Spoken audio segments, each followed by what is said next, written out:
Muy buenas tardes, damas y caballeros. Tengan todos la más cordial de las bienvenidas a la primera conferencia tributaria y contable, organizada por los estudiantes de Contabilidad Tributaria 2 e Introducción a la Contabilidad de la Universidad Latina de Panamá, en la que veremos diferentes temas de la actualidad de nuestra profesión.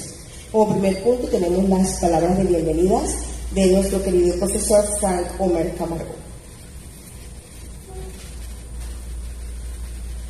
Buenas noches a todos. La verdad que sí les agradezco darnos un pedacito de su tiempo para venir a este evento que por primera vez estamos organizando. Más que todos los estudiantes fueron los que organizaron este evento. Yo les di la idea. Quiero dar las gracias primero que todo a Dios, porque sin él yo creo que las cosas nunca se pueden hacer. También darle las gracias a la Universidad Latina por permitirnos su instalación para hacer este evento, seguido a los expositores, a la licenciada Jennifer Icaza, que aún ya llegó, al licenciado José Galíndez, al licenciado José César y al licenciado Adolfo Campos, que hoy nos deleitarán con temas modernos sobre la tributación en Panamá y otros temas contables.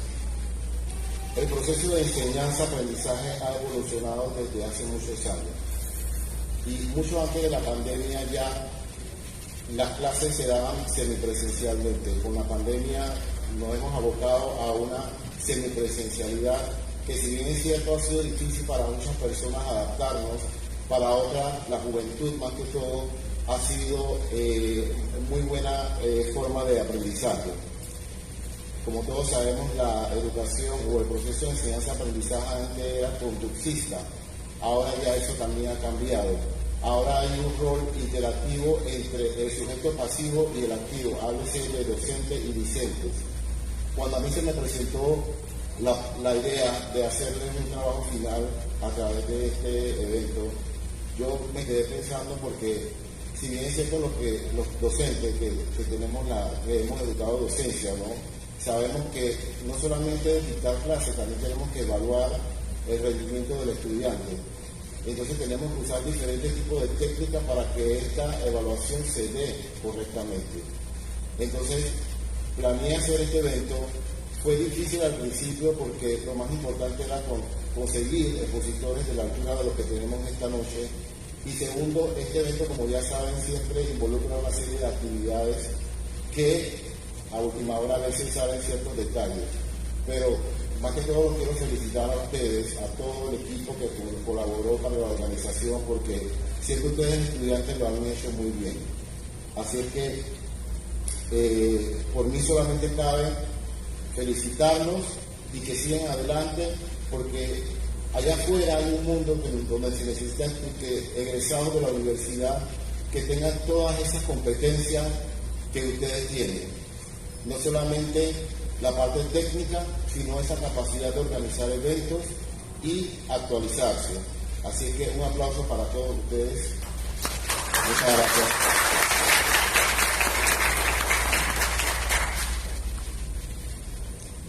A continuación, el licenciado Adolfo Campos Barranco nos va a hablar sobre la factura electrónica. El licenciado Adolfo Campos Barranco es abogado y actualmente se desempeña como socio de la firma RC Group y socio de la empresa familiar de bienes raíces Grupo Campos en La Chorrera. Fue asociado senior de la firma de abogados Morgan & Morgan y abogado asociado de la firma Sucre, Arias y Reyes, así como supervisor de impuestos de la firma internacional Moore Stephens. Además de su práctica como profesional del derecho tributario, ha impartido cursos y seminarios en su área de especialidad, tanto a nivel nacional como internacional en universidades y foros académicos. Es profesor a nivel de maestría en diversas universidades locales en los cursos sobre derecho tributario. El licenciado Campos es egresado de la Universidad de Panamá. Cuenta con un posgrado en Derecho Tributario y diplomado de estudios avanzados dentro del programa del doctorado en Derecho Tributario Europeo en la Universidad Castilla-La Mancha en España.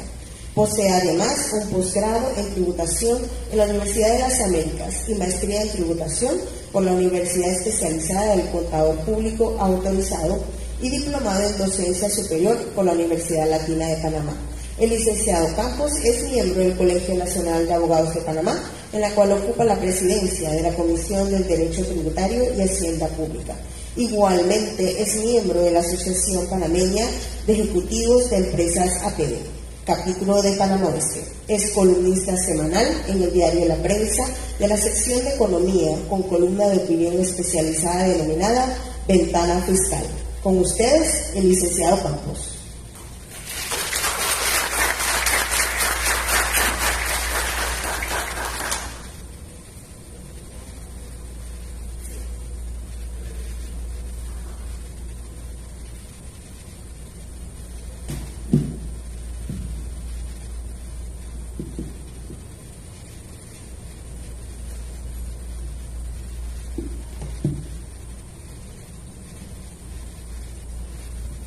Buenas tardes. La verdad, volver a la Universidad Latina, a este campus, es un gran honor, me trae muy bonitos recuerdos. Recuerdo que cuando regreso de estudiar del extranjero, como todo buen profesional que todavía la tinta del diploma se le está secando, acude a presentar su hoja de vida a ver si me gustaba la docencia. Por temas también familiares y de que mi familia, a nivel de mi madre, casi todos son educadores o ex educadores. Incluso un colegio en mi distrito de La Chorrera lleva el nombre de mi bisabuelo, José María Barrano.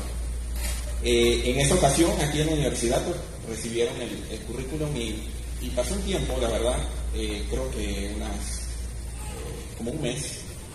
Me comunicaron que, bueno, me estarían llamando, perfecto. Y luego al rato al poco tiempo de la semana, recibí una llamada en ese entonces, el vicedecano, el profesor Félix Wynn Solís, para decirme que el profesor de Hacienda Pública había enfermado y que necesitaban el reemplazo. Ya estaba el cuatrimestre empezado, creo que llevaba ya como unas 3-4 semanas, así que tuve que adelantar, reestructurar todo para poder dar toda la clase en ese tiempo. Desde ahí en adelante, eso pudo haber sido 2008, he sido docente en esta universidad a nivel de pregrado y ahorita mismo estoy más enfocado en el posgrado, pero con el tema de la pandemia pues todo se ha distanciado. Creo que esta es la primera vez después del 2019 que vengo físicamente a dar una conferencia acá. Y el último curso, la universidad tiene ahora unas sedes que están en Costa del Este para el tema de las maestrías de Derecho Comercial, donde principalmente hay un módulo. Era un tema de actualidad, profesor, que le genere pues algún tema de inquietud y que quiera transmitirnos. Creo que la facturación en Panamá es uno de ellos.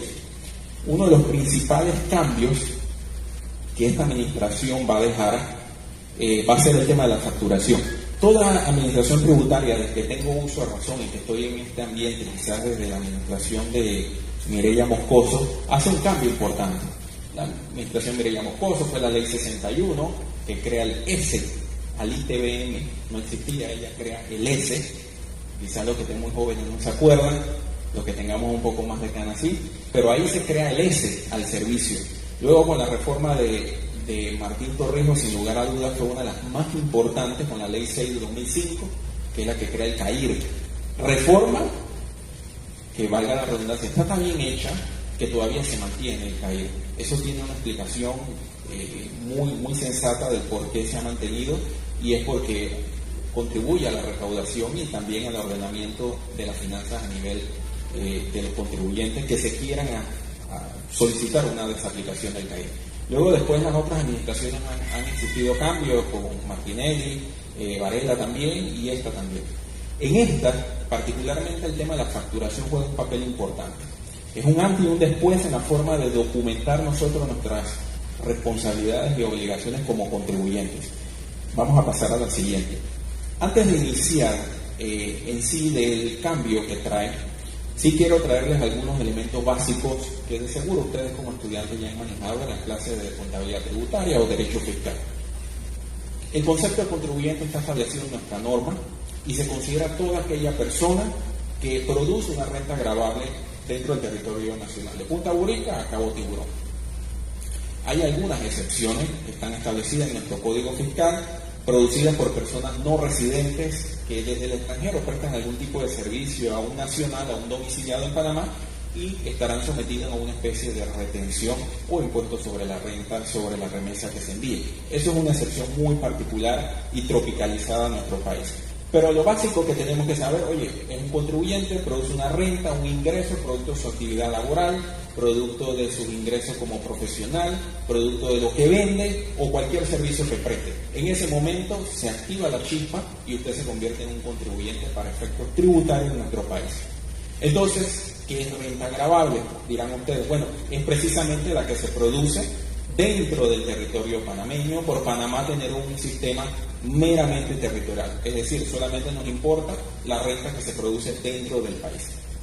Tipos de renta en Panamá, en resumen, tenemos la renta gravable, adicional a ello, tenemos la renta exenta, también la renta exonerada, que es aquella que no está gravada con algún tipo de impuesto, ya sea por una norma especial o porque el propio Código Fiscal no le interesa gravarla y desde salida te dice que está exonerada. Hay todo un artículo sobre eso, que es el 708 del Código Fiscal, y que entra también en desarrollo en el reglamento del 170 del 93, que es el reglamento del impuesto sobre la renta.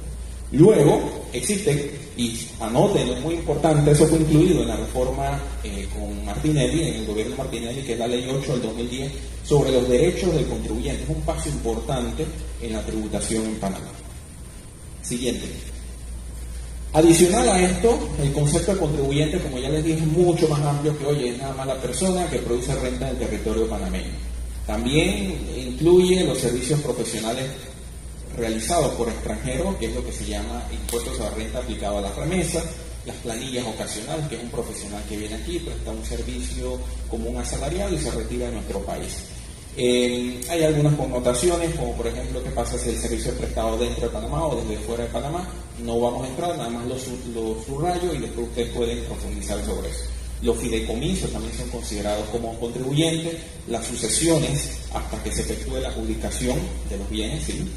Una vez dice que lo único que te separa de los impuestos es la muerte, ¿no? Todavía te persiguen después de fallecidos según el Código Fiscal, y los herederos tienen que presentar la declaración de renta del fallecido o si no se descuenta de la herencia. Las sociedades accidentales o son los consorcios, de seguro ustedes han escuchado todos los consorcios de obras públicas, del metro, de Tocumen y demás, esas son constituidas como personas llamadas contribuyentes. Las personas naturales extranjeras que están 183 días corridos alternos o en el año fiscal también son considerados como contribuyentes, y existe una tarifa especial a los no residentes en Panamá que vienen de forma temporal a prestar algún tipo de servicios en bellas artes, deportes y agrupaciones profesionales. La tasa es del 15%. Cuando viene Mar Anthony, viene ahora Romeo Santos, ¿no? Ya compraron su tiquete. Y cuando compran su tiquete, bueno, ya Romeo Santos pagó un impuesto del 15% de él y toda la banda de los acordeonistas y todos los que la acompañan. Siguiente. Hay una mención especial a los bienes inmuebles. Ustedes dirán, pero ¿cómo un bien inmueble, que es una tierra y una mejora, puede ser un contribuyente si es una persona? Bueno, existe una mención especial dentro de nuestro Código Fiscal que se le da un trato de asignación de un registro único de contribuyente a los bienes inmuebles, incluso alcanzados por secuestro, pueden ser establecerse cobros coactivos también a los bienes inmuebles. ¿Dónde encuentro cuál es la clasificación de bien inmueble? Bueno, el Código Civil te dice que bien, en Panamá, te dice que bien inmueble es todo aquello que no sea mueble. Y que es mueble todo aquello que pueda mover, pueda desplazar. Algunos bienes muebles pueden convertirse en inmuebles, como por ejemplo este salón. Aquí hay bloques, hay ladrillos, hay sillas, hay baldosas, que en un momento fueron bienes muebles, pero ya adheridos a la tierra, adheridos a una obra como un Lego, ya dejan de ser muebles y se convierten en inmuebles. Ese tipo particular se convierte y se le da un registro único de contribuyente, como a usted o como a mí. Clasificación de los obligados tributarios, importante esto para la determinación de quiénes son los obligados frente al fisco. Ya vimos que son los contribuyentes, los agentes de retención, es decir, que hacen un pago, pero primero, venga, lo que es del fisco y después te doy lo que te corresponde. Ocurre muchísimo. ¿Quiénes aquí son asalariados, que reciben un salario, donde trabajan? ¿Ok? Cuando ustedes reciben ahora el 30, ¿verdad? El 15, perdón, el viernes, el cheque, ¡pap!, llega menos un impuesto, ¿verdad? El saldo menos impuestos, menos seguro social, menos el seguro educativo. ¿Por qué? Porque el empleador nos retuvo un monto que se llama retención antes de darnos el cheque. Y nos da un cheque entonces neto. Eso es un agente de retención. Los agentes de percepción o de recaudación también son aquellos llamados que por mandato de la ley hacen un tipo de percepción o recaudación. Clásico ejemplo, el ITBMS. Usted va ahora a la farmacia Rocha, compra un perfume para él, para ella, y cuando usted va a la caja le cuesta 90. Larga explicarla hoy esta noche, pero hay una operación de crédito débito ahí bien simpática y le tienen que remitir al fisco el 7% que usted pagó por el perfume y los $90. Y los terceros responsables, que son aquellos que tienen una obligación por ley de hacer algún tipo de retención y son solidariamente responsables de acuerdo a lo que establece la ley. Eso es importante tener esta clasificación, porque de esta clasificación entonces vamos a ver quiénes son los obligados a facturar. Ya hablamos sobre la renta gravable sin querer saturarlos. Son aquellas producidas dentro del territorio panameño, puede ser por un nacional, por un extranjero. Las remesas, ya lo comentamos, producidas por un no nacional. Los costos y los gastos deducibles, muy importante para la consideración de la renta gravable. ¿Por qué? Porque el Código Fiscal te dice, mira, tú puedes deducir como costo y gasto todo lo que te sirva para producir la renta o conservar la fuente que produce precisamente esa renta. Este domingo pasado, lo pueden buscar en el Diario de la Prensa, escribimos sobre este tema y que pareciera bastante sencillo y todos los tributaristas decimos, costo y gasto es todo aquello que sirve para producir renta, conservar la fuente productora. Y lo repetimos, pero dentro de ese concepto hay más que eso. Hay elementos que tenemos que tomar en consideración y uno muy importante que establece ya el reglamento del impuesto sobre la renta es que precisamente si ese gasto o ese costo no está documentado por los medios legales que establece el Código Fiscal o las leyes particulares en Panamá, no es válido. ¿Cuál es este? Llamarse usted factura. Sin embargo, hay un salvavidas que siempre queda por allí. El mismo artículo 19 al 21 del Decreto Ejecutivo 170 señala, oye, mira, si quien te prestó el servicio, te vendió el bien, no tiene la formalidad administrativa precisamente para darte una factura, el problema es de él, no es tuyo. Mientras tú puedas comprobar que realmente sí te prestó el servicio, es decir, existe una materialidad. Oye, el señor vino, me puso el Gibson, me lo pintó, aquí estaba. Aquí está la foto de antes, aquí está la foto después. Aquí está el cheque que yo le pagué y adicional me firmó un recibo de pago. ¿Y te dio factura? No, pero no significa que el costo no exista o el gasto no exista de mantenimiento. Entonces eso es importante. Hemos tenido muchas experiencias en materia de alcances de la Dirección General de Ingresos, donde a veces los gastos no se documentan por informalidad de quien te presta el servicio. Eso pasa mucho en construcción, pasa mucho a nivel inmobiliario y precisamente pues existe la documentación que le permite a usted demostrar en este alcance, en esta auditoría tributaria, que usted sí recibió el servicio a esta persona y percibe lo hay. Así que este tema de los costos y los gastos, para que sea deducible, el primer punto que tenemos que tener en cuenta es que sea documentado. ¿Cómo? A través de una factura. Ahora vamos a ver qué tipo de factura y cómo se hace eso. Las declaraciones juradas de renta existen en los periodos fiscales y también siempre vaciadas o sostenidas por los costos, los gastos y los ingresos debidamente documentados. Y finalmente el pago y salvo pues es necesario para realizar las compras, todo lo que tiene que ver con el Estado, ser contratista del Estado, obtención de placas comerciales y demás.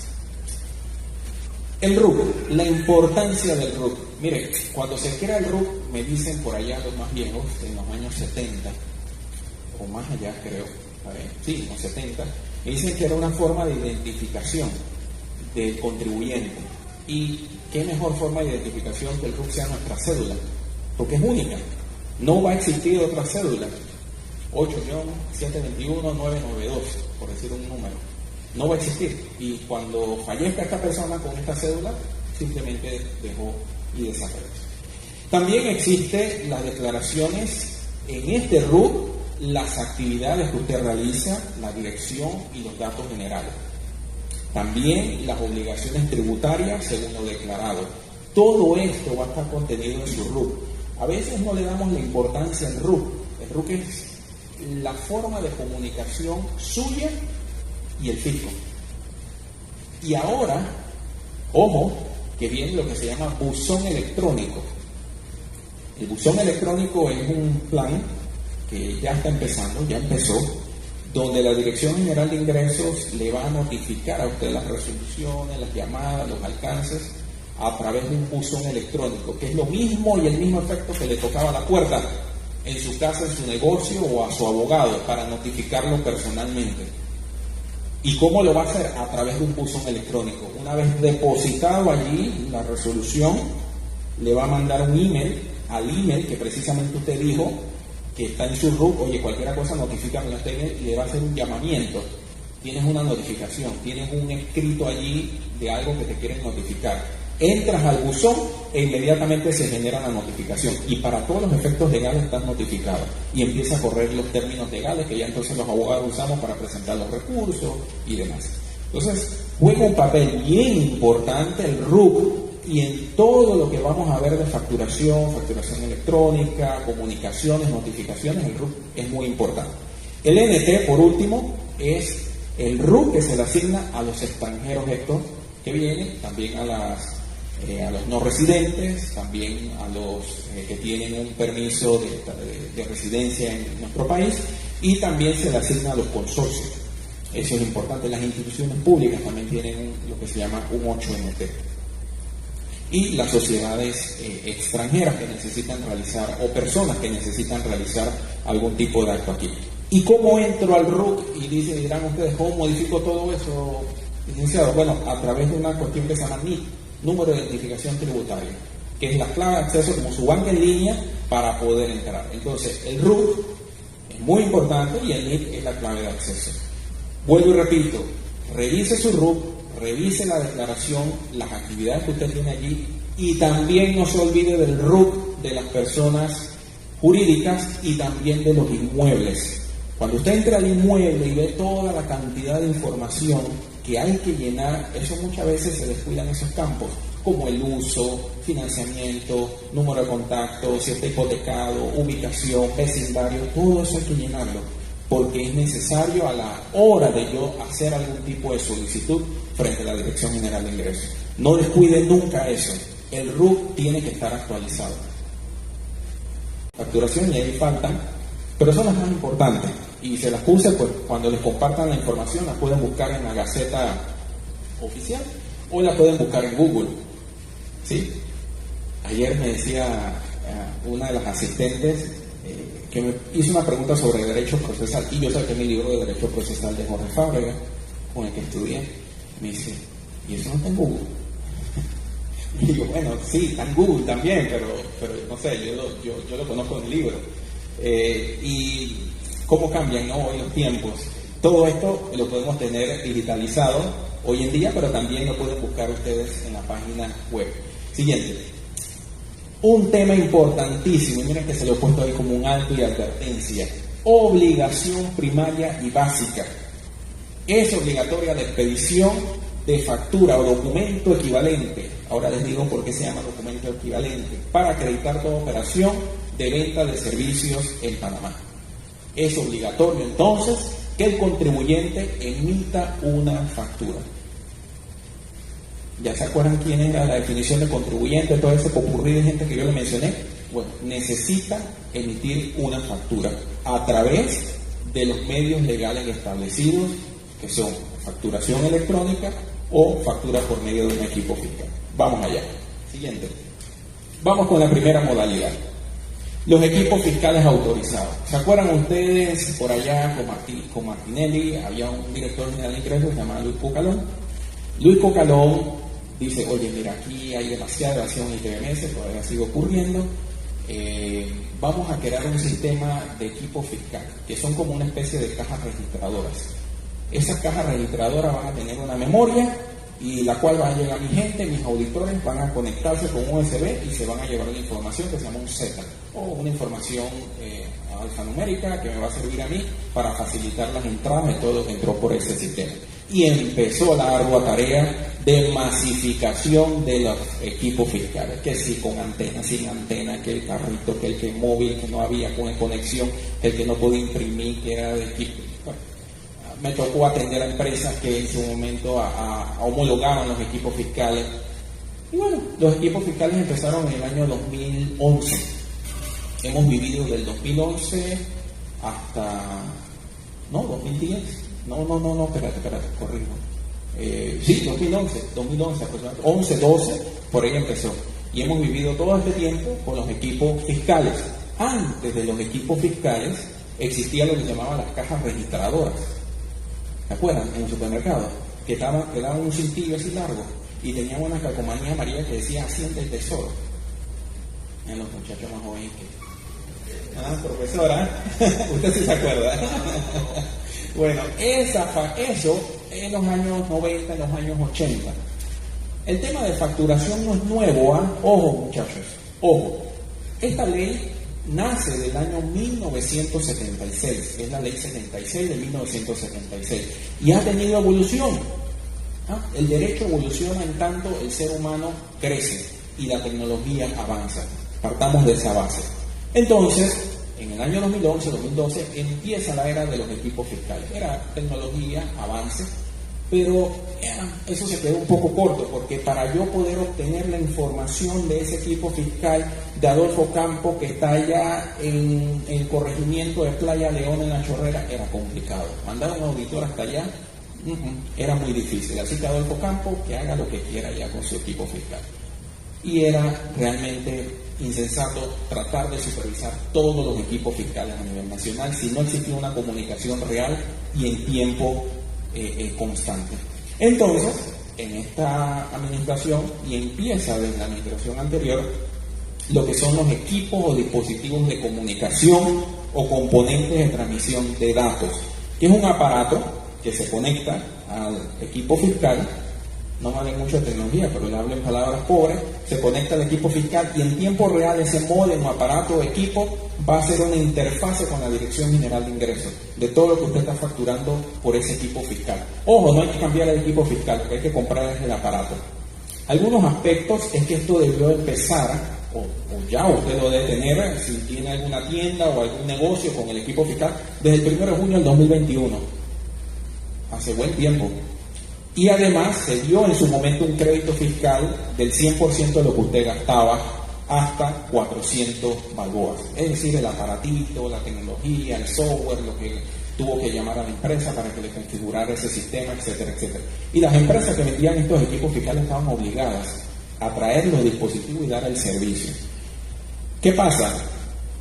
Esos dispositivos de comunicación tienen un componente de un incorporado o externo, pero que permite la conexión al internet y reporta las operaciones según las funcionalidades definidas, pues que establece un decreto que se hizo en su momento siguiente, en diciembre del año 2020. Y funciona así. Tenemos el equipo fiscal, tenemos el comunicador, internet, DGI. Y llega a una cuestión que se llama plataforma de comunicación de equipos fiscales o PLACEF.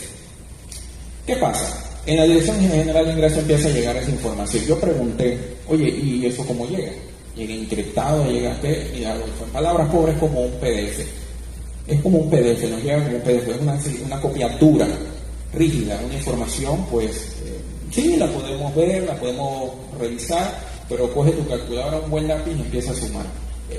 No es tan amigable, no es tan fácil de manejar, y la tendencia moderna de otros países, inclusive nuestra, es que la gente o los contribuyentes, recuerden, contribuyentes obligados a facturar, migren hacia la facturación electrónica.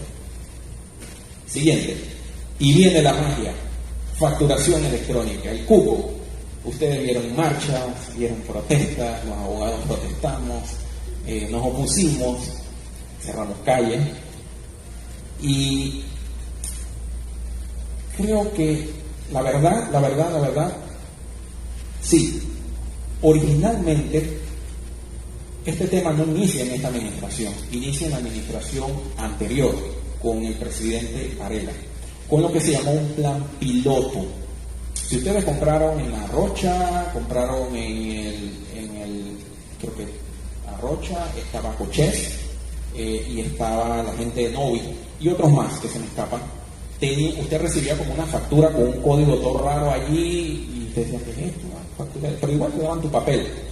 Esa gente estaba en lo que se llamaba el plan piloto. Era un grupo de gente seleccionada, negocios grandes, que tenían un plan piloto para ver cómo funcionaba, cómo se desarrollaba, cómo empezaba. Bueno, vino el cambio de gobierno y esta administración retoma y dice, mira, vamos a potenciar esto. ¿Qué pasaba? Tenía que tener su sistema de comunicaciones con la DGI, tenía que tener toda una infraestructura, por decirlo así, para manejar esa facturación electrónica, que ahora les digo cómo funciona el flujograma. Eso era muy costoso. Si lo quiere implementar usted, que es contadora, o yo, o la firma, o la Universidad Latina, es muy costoso, porque tener una infraestructura personal, equipo, 24 horas, imagínense eso. Entonces, dice, espérate, vamos a tercerizar esto. Y es donde aparecen los famosos PAC, que son proveedores autorizados. Estos proveedores autorizados es el enlace entre el contribuyente, el comerciante, el profesional y la Dirección General de Ingresos en mandar la información. Son los interlocutores que manejan esta información. Ahora, para hacer PAC no es tan sencillo. Era como decía mi papá, para ser novio de una de mis hermanas no era tan sencillo. Y tenían que pasar una serie de homologaciones, requisitos, inspecciones, y fueron homologados los 4 primeros PAC. Hoy en día existen 18. Muy bien, porque entre más competencia, más apertura, y existen mejores precios. Entonces, estos PAC son los encargados de hacer la comunicación de la facturación electrónica. Con la ley 256 del año 2021 fue la que retoma esta administración el tema. Aquí yo siento que pudo existir un impasse, y me detengo un poquito. Este tema, vuelvo y repito, de facturación electrónica no viene de esta administración, ya existe una norma anterior, pero la ley 256 es un antes y un después, y se introducen cambios profundos en la ley de facturación electrónica y muy significativos que generaron la volatilidad del tema, sobre todo en el sector profesional, en el sector comercial. ¿Por qué? Porque se eliminan una serie de actividades que estaban exoneradas o fuera de facturar a través de equipos fiscales o de facturación por facturación electrónica. Dicen, no, solamente quedaron allí incluidos las ONG, los PHs y ciertas actividades muy, muy puntuales. Creo que son, si acaso, como 5 o 6. El resto, pase por ventanilla y compre su equipo fiscal o su facturación electrónica. Se le aplicó a las zonas francas y a las zonas libres. Esto fue un cambio y fue un caos en su momento. Se estableció un calendario de adopción, es decir, fechas para que esto entrara a regir. Y a partir del año 2022, todo nuevo registro, a partir del 1 de enero, todo RUC, cuando usted va a registrar un RUC, inmediatamente tiene que utilizar el sistema de facturación electrónica. Ya no, pero yo quiero facturar por equipo fiscal, no. Facturación electrónica. Recuerden lo que les dije. El Estado lo que quiere es empujar a los contribuyentes a que migren hacia la facturación electrónica. ¿Por qué? Por lo que les comenté, el tipo de información, cómo la reciben, cómo la pueden trabajar, cómo la pueden estudiar y analizar. A partir del 31 de octubre, también esa reforma trajo, se obligó a las entidades públicas solamente a recibir facturas electrónicas en su compra de bienes y servicios por facturación electrónica. Eso se movió después con un tema del Meruca y otras instituciones más del Estado, pero partamos de esa base. La facturación electrónica como documento negociable, esto es todo un tema, pero en palabras sencillas, usted puede con una factura ir ante un juez y prestar título mérito a título ejecutivo, como si fuera un pagaré, y el juez le va a decir, págale, con una factura. Eso en términos de tiempo a nivel procesal es muy, muy importante. La etiqueta de identificación y el cumplimiento, que es decir, qué tipo de facturación usted utiliza, ahora con unos códigos QR que van a estar afuera de los comercios, también se establece en esta ley. Y lo más importante, se hacen algunos cambios en cuanto a la información que debería estar dentro de la factura. Uno de sus cambios más sensibles, fue que en la factura electrónica debería estar, siguiente por favor, debería estar la identificación, óigase bien, de la persona a la cual usted le está vendiendo. Eso es grave. Eso fue el detonante de todas estas protestas y de todo lo que pasó. ¿Por qué? Si usted es médico y usted va porque tiene un problema, qué sé yo, de oncológico, y usted se atiende con el médico tiene que girarle la factura, no, Adolfo Campos estuvo aquí por un tema de tratamiento de biopsia en tal lugar. ¿Esa factura dónde va? ¿Quién la utiliza? ¿Quién la manipula? Y se pierde ahí cierto tema de secreto profesional. Yo no quiero que esté mi nombre. Yo tengo el derecho de que no esté mi nombre. No, tiene que tener el nombre. Eso generó unas inconformidades a nivel del gremio profesional. Y así, por ejemplo, a nivel de abogados, a nivel de contadores y otros más. Las características y componentes y ventajas, ya le dije, de la facturación electrónica versus la facturación de equipos fiscales es la inmediatez, la velocidad de la información y cómo puedo trabajar yo esa información, pensando como fisco. Comprobantes o componentes de una factura electrónica, está el CUFE, que es el código único de la factura electrónica, el código QR, usted lo escanea y lo manda a la página de la DGI, donde le dice cuál es la veracidad o no de esa factura. Está el código de autorización y está el CAFE, que también es el código de la factura electrónica, el código auxiliar. La factura electrónica, siguiente por favor, funciona de esta forma. Aquí usted realiza una venta, empezamos arriba, ¿verdad? Donde está el signo de dólar. Se crea una factura en su sistema administrativo o ERP, luego se crea un archivo XLM o factura electrónica, luego va a uno de los PAC, bueno, ahí tenemos a EBI, que es empresa aliada nuestra, y se crea lo que se llama el archivo XLM, que es enviado o recibido por EBI, que es un PAC autorizado, y se certifica el archivo XLM, es decir, es válido. Esta persona está emitiendo una factura y yo lo reconozco porque yo le presto un servicio.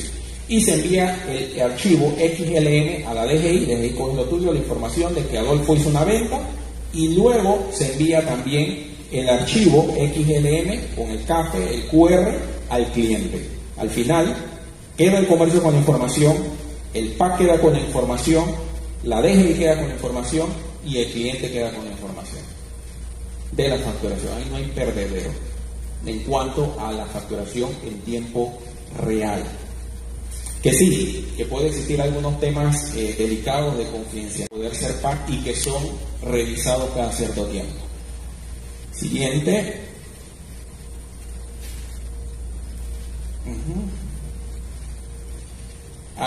Hay plazos para la implementación de la facturación por sistema de facturación electrónica. Yo les he hablado bastante del PAC, que es el intermediario, pero también existe lo que se llama la facturación gratuita. La DGI dijo, mira, hay pequeños empresarios que no tienen para contratar un PAC, no podemos excluirlos, y yo lo que estoy tratando es que la mayor cantidad de gente se meta al sistema de facturación electrónica. Hagamos un sistema gratuito. El sistema gratuito es según los ingresos brutos anuales hasta 1 millón y tope de 200 mensuales. Usted lo puede evaluar. Ahí su contacto va a ser la DGI. Es decir, si una factura se le trabó o tiene un problema con una nota de crédito, un tema, va a tener que ayudarse con la DGI, que va a ser su proveedor, por decirlo así. Al contrario de que si trabaja con un PAC, tiene una persona 24/7 que le va a contestar el teléfono. Mire, los paquetes de temas de PAC no son tan elevados. Hay paquetes que pueden andar en $120 al año. Eso es, ¿qué? Ustedes son contadores, ¿no? $10 por mes. Y topes de 1.000 o 2.000 facturas, 1.500 facturas. Eso, la verdad, yo creo que es muy bueno. Pero usted puede escoger el sistema gratuito, no hay ningún inconveniente. Pero hay unos plazos para eso y unos plazos para la implementación. Y tiene que moverse en estos montos que he señalado ahí. Siguiente. Los plazos para implementación del PAC también por sistema de facturación electrónica, también se los menciono en la diapositiva. No vamos a ahondar en eso, pero depende mucho en el tema del monto de la facturación y los plazos que le dan para la implementación. Porque dice, yo quiero tener un PAC, yo quiero migrar a facturación electrónica. Bueno, ese desarrollo, esa integración de su sistema de contabilidad con el sistema PAC, le dan unos plazos para eso, para que sea implementado, que varían por el monto y el tipo de personas que son. Siguiente. ¿Qué pasó después que hubo todo el tema de protesta, bulla, quemadera de llanta?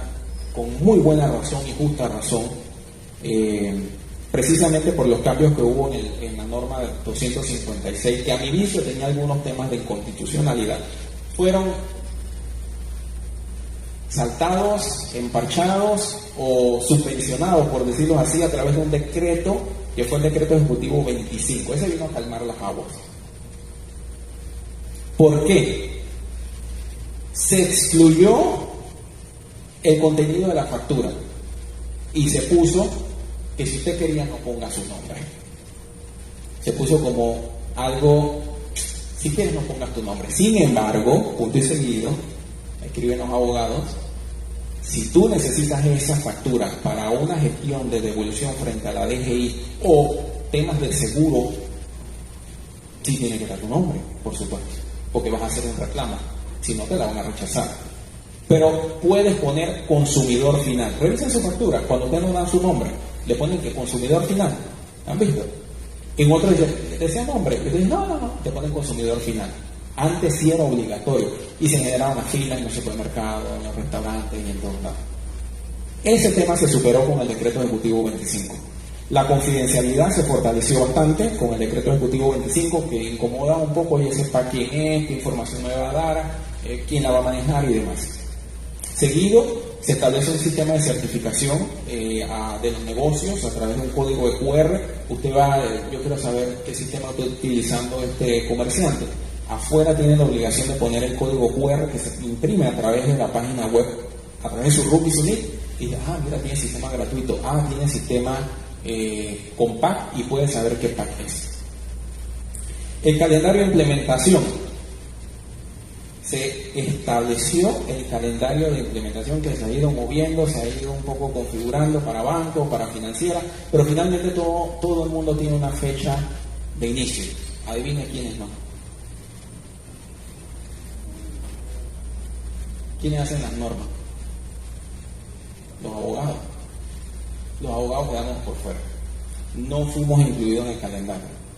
Fue un empate técnico, pienso yo. Pero mientras fueron excluidos los profesionales en general, incluyendo los abogados, no fueron incluidos en el calendario. Al no ser incluidos en el calendario, muchos me preguntan, ¿y entonces cómo facturamos? Bueno, sigue utilizando los medios de facturación idóneos que las normas le permiten. ¿Cuáles son esos? Bueno, vayas a la norma del Código Fiscal, al artículo 1057V, que le establece, cuáles son los requisitos de la factura.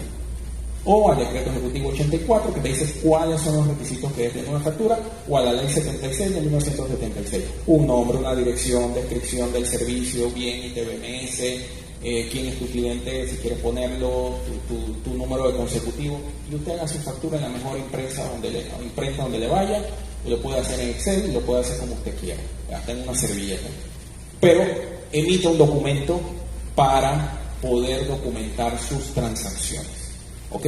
Mientras contenga la información que la ley te exige. Ojo, que está en la servilleta tiene que tener la información. Ese es el extremo. Pero usted puede imprimir o utilizar facturas manuales, que es lo que usted clásicamente utiliza. Quiere decir entonces, señores, que los profesionales, los artesanos, las profesiones liberales, hoy en día no tienen la obligación de facturar a través de equipos fiscales ni facturación electrónica. Eso es muy importante. Hasta que sea reglamentado en el calendario que modifique el decreto ejecutivo 25 y nos pongan una fecha. ¿Quién va a hacer eso? Yo no sé. Pero puede quedar allí, como puede ser que lo modifique. Por lo pronto, sigue utilizando los medios que la ley le autoriza como medios alternativos de facturación. Otro tema importante que molestaba, creaba un sinsabor en la ley 256 del 2021 eran las sanciones. Una de las sanciones establecía que ustedes podían cerrar el negocio con todo el cliente adentro, no mentira, pero le podían cerrar el local comercial o el local de profesión. Yo tenía una audiencia, oye, me cerraron con llave, yo no puedo entrar, ¿qué hago? Indefensión. Eso no se puede, eso viola garantías constitucionales. Eso es imposible pensarlo. Entonces dice, espérate un momentito, en el decreto vamos a poner algo, escribe, que no se va a cerrar ningún establecimiento, ni el lugar del domicilio del contribuyente profesional. Pero eso sí, te voy a dar alguna sanción, alguna amonestación pecuniaria, pero no te vamos a cerrar el local. Ahora digan ustedes, a los que ustedes ven normas de derecho, a los colegas que me acompañan, ¿cómo un decreto ejecutivo está por encima de una ley? No, lo primero que nos enseñan en derecho internacionales, la Constitución, los decretos ejecutivos. El decreto está abajo de la ley. ¿Cómo una ley modificó cómo un decreto modificó la ley? No sé. Pasaron estas cosas, así mismo como se compran hectáreas a $120, ¿no? Esas cosas pasan en Panamá. Esto puede ser modificado en cualquier momento, sí, es un filo muy delgado también, que es ilegal también. Sí, esto no aguanta una demanda de ilegalidad, pero nadie lo va a hacer. El primer abogado que lo haga que se mude de país, le presenta la demanda y se mude, pero es lo que hay. Si hago la advertencia, revisen por favor el decreto ejecutivo 25 del 2022. La siguiente, por favor.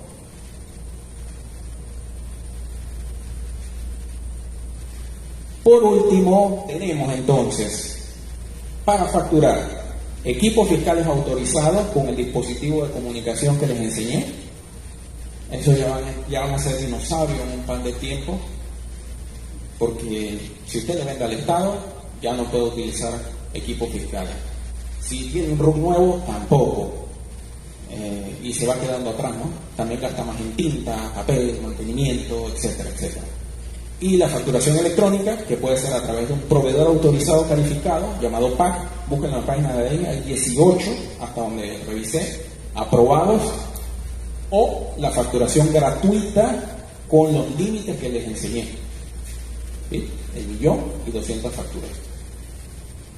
Y otro sistema de facturación que está en el caso de las excepciones que se mantienen, como PHs, como organizaciones sin fines de lucro,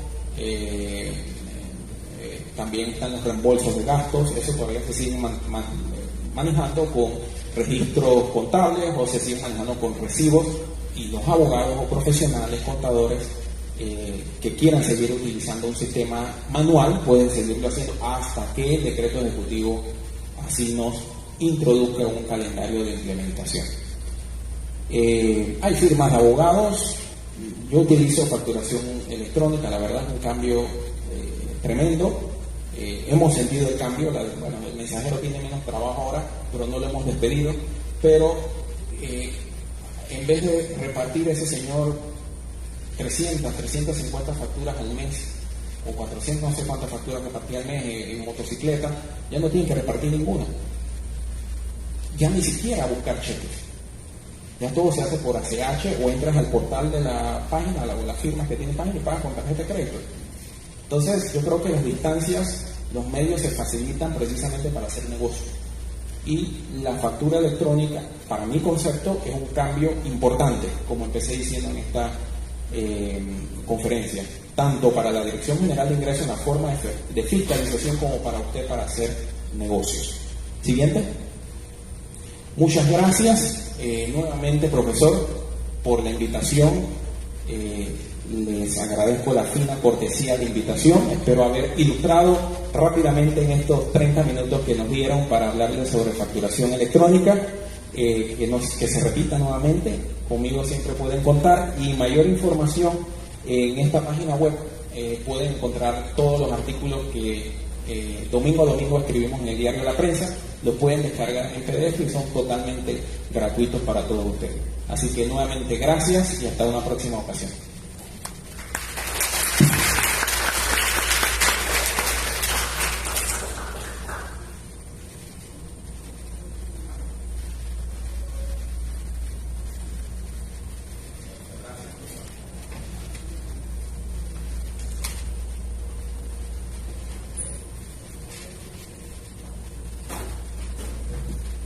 Muchas gracias, licenciado Campos. ¿Alguno tiene alguna pregunta para el licenciado Campos? Una pregunta. Yo sí tengo una consulta. Licenciado, siendo que ahora con la factura electrónica, por ejemplo, cuando voy a La Rocha, la factura me llega a mi correo, ¿se ha visto ya algo a nivel de la DGI de que ya no se tengan que tener los registros físicos, sino que se pueda tener un registro digital de las facturas y de los comprobantes de pago en general, que eso se pueda llevar a digitalizar también y así mismo reducir, como mencionaba, el tema de tinta, el papel que se consume? Entiendo de usted como consumidora. Sí, todavía cuesta, ¿no? Uno va a La Rocha y te imprimen la factura y también te la mandan al correo. Entonces estamos acostumbrados al papel. Fui en estos días, valga la publicidad, a Tambor, y que no me escuche don Felipe, don Felipe Rodríguez. Pero fui a Tambor, claro, es que no hay Felipe Rodríguez en mi pueblo, en La Chorrera, por eso. Entonces fui al Tambor y yo mi factura, dice, no, se la mandamos por email, no la imprimen, no imprimimos factura. Y me pareció bien, yo dije, oye, qué bien, está bien. Y yo llegué a la casa y lo que hice fue archivarla. Tengo una carpeta donde la archivo y luego después con eso armas tu ITBMS o armas tu declaración de renta, y tú tienes que tener tu propio control electrónico. Todavía no hay un sistema de que la factura te llegue inmediatamente, un software que lea esa factura y de una vez te va llenando la declaración, todavía no. Lo que hay a nivel de la Dirección General de Ingresos, hay un formulario que es desde el año pasado, que se llama el formulario 1027, que es el formulario de ventas. Ese formulario de ventas fue precisamente como un mecanismo para ayudar a solventar o mejorar la recaudación en materia de ITBMS. Miren, aquí la evasión ITBMS se calcula que anda aproximadamente en 1.500 millones de dólares. Solo ITBMS, así un cálculo que se ha hecho. Eso es muchísimo dinero. Entonces se crea este formulario 1027 en la cual todas las personas, además de registrar mensualmente sus compras, sus gastos y sus costos, los comerciantes tienen que mandaban la información del formulario 1027, que es decir, reporte de todas tus ventas, y eso lo cuadraban o lo cruzaban con los reportes de quien declaraba un costo y un gasto, y mensualmente hacían o están haciendo el match, el pareo. En su momento se metió a todo el mundo, incluyendo hasta los que vendían pollo y huevo, Y yo dije, pero ¿para qué? Si esa gente no factura con ITBMS, si lo que estamos corrigiendo es el ITBMS, ¿para qué vamos a meter? Sí, saquémoslo. Entonces se excluyeron a los que no facturan con ITBMS, es decir, los que no son contribuyentes de ITBMS, incluso los contribuyentes eventuales. Y solamente puro y duro los que facturen con el 1027V. A lo que iba es que el segundo paso que mencionamos en su momento es que, mira, ¿cómo procesarlo? Esa información del 1027U, del 1027, del formulario, debe cruzarse con la facturación electrónica. Y si tú tienes facturación electrónica, ¿para qué vas a obligar al contribuyente a presentarte ese formulario? Si ya tienes todo lo que vende en tiempo real.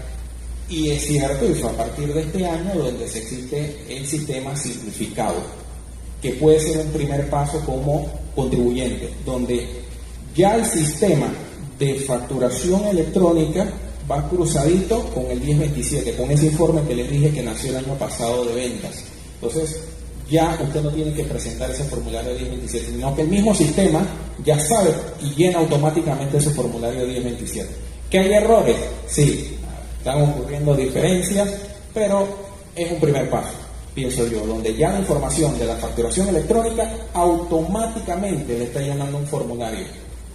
Eso es casi que inteligencia artificial, dice el otro, pero vamos hacia eso, donde finalmente usted va a llegar a la DGI, dice, aquí está mi declaración de renta, el sistema me lo llenó, vengo nada más a validarlo. ¿Por qué? Porque saben dónde usted compró, a quién le compró y cuánto gastó y cuántos fueron sus ingresos. Pero para eso falta mucho.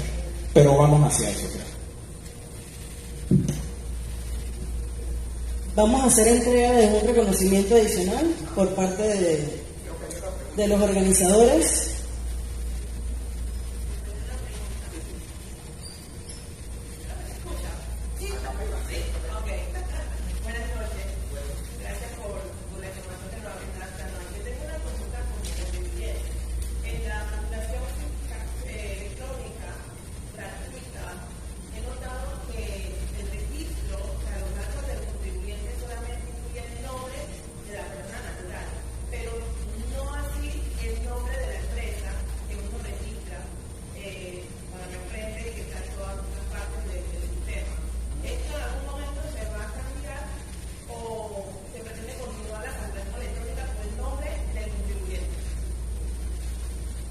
Lo que le entendí, usted registra en el sistema de facturación electrónica gratuita el nombre de la sociedad.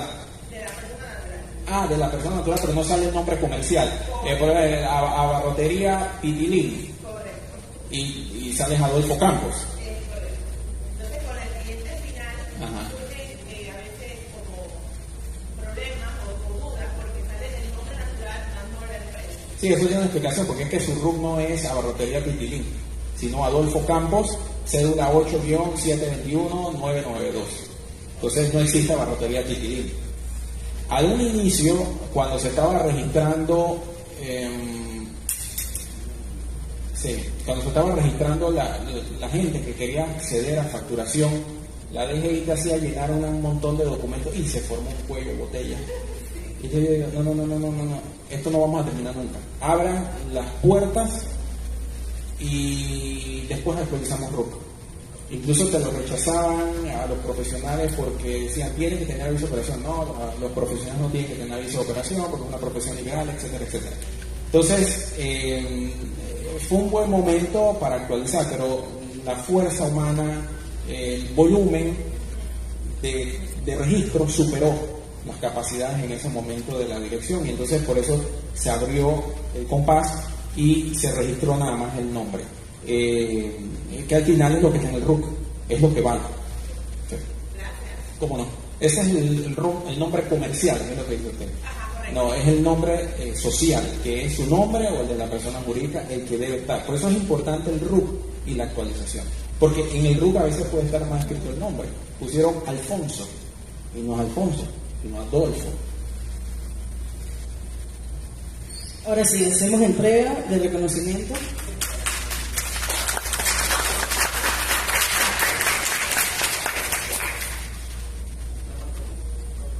¿Alguna otra pregunta? Muchas gracias. Pero antes vamos a ver una breve reseña de nuestro conferencista. El licenciado Galíndez es doctor en Derecho de la Universidad París-Dauphine, PSL Research University, Francia. Magíster en Derecho Fiscal de la Universidad de París, Il Sorbonne, y Universidad París-Dauphine, Francia. Magíster en Gerencia Tributaria de la empresa de la Universidad Metropolitana de Venezuela. Consultor internacional de precios de transferencia con más de 15 años de experiencia. Ha sido conferencista ante la Organización para la Cooperación y el Desarrollo Económico, el Comité de Impuestos de las Naciones Unidas, el Centro Interamericano de Administraciones Tributarias, los eventos regionales y nacionales de la International Fiscal Association, la Cámara de Comercio Internacional y Top Minds Américas. Es miembro de la Junta Directiva del capítulo IFA de Panamá y del Comité de Impuestos de la Cámara Americana del Comercio. Además de perito experto en precios de transferencia del Tribunal Administrativo Tributario de la República de Panamá. Es columnista del diario La Prensa, Martes Financiero y Capital Financiero.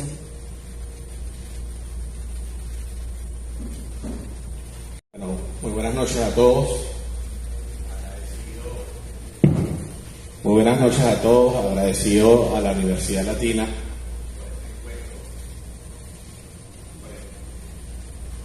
por esta jornada de actualización tributaria. Muy agradecido con el equipo organizador que nos ha venido solicitando las diapositivas. Yo creo que por cuestiones de tiempo, tanto de ustedes y de los otros panelistas, voy a recortar mi presentación. Ahí me pueden decir qué tiempo puedo tomar. Y bueno, Adolfo habló de elementos bastante importantes de la actualidad. Yo sí creo que con la digitalización de la economía, elementos de la factura electrónica son claves tanto el contribuyente como para las empresas. El profesor Frank, que trabaja en un grupo como PriceSmart, que se imagina cuántas facturas puede tener PriceSmart al día. Que PriceSmart, cuántas facturas puede tener al día. La factura electrónica es clave. Otro elemento que comentaba Adolfo es el tema de la globalización. Yo creo que una de las grandes ventajas que tienen ustedes que están estudiando sus diferentes carreras, tengo entendido que aquí tenemos contabilidad y finanzas, ¿no? De alumnos, ¿no? Contabilidad de auditoría, ¿no? Como todos ustedes sabrán, Panamá ha liderado el tema de crecimiento en Latinoamérica por muchos años. Sin embargo, comentaba con Adolfo en una oportunidad, ese crecimiento también ha traído que aumente la deuda y en los libros de teoría de finanzas públicas se señala que una deuda de hoy es un impuesto mañana. Entonces yo invitaría también a la Universidad Latina, a Frank, también piense más adelante en ser un diplomado o un máster de impuestos, porque yo estoy seguro que todas las personas que trabajan en impuestos y estén estudiando impuestos tendrán frutos a niveles profesionales mañana. Puede ser tanto en la vía de gobierno como en la vía de empresa y como en la vía de consultor. Uno de los puntos que quisiera tratar el día de hoy es un tema que está muy a la moda. Está muy a la moda por varias cuestiones, ¿no? La primera es que 70% de la economía mundial es liderizada por los grupos multinacionales. Cuando hablamos de 70%, vemos que cualquier PIB de las empresas top 10 que están en fortuna gana mucho o tiene un porcentaje de ingresos mayores a muchos países de América Latina, así como de Asia, África y Medio Oriente. Entonces, ¿qué trajo la globalización? La globalización creó oportunidades para estos grupos crear planificación fiscal. La planificación fiscal puede ser legítima y ilegítima.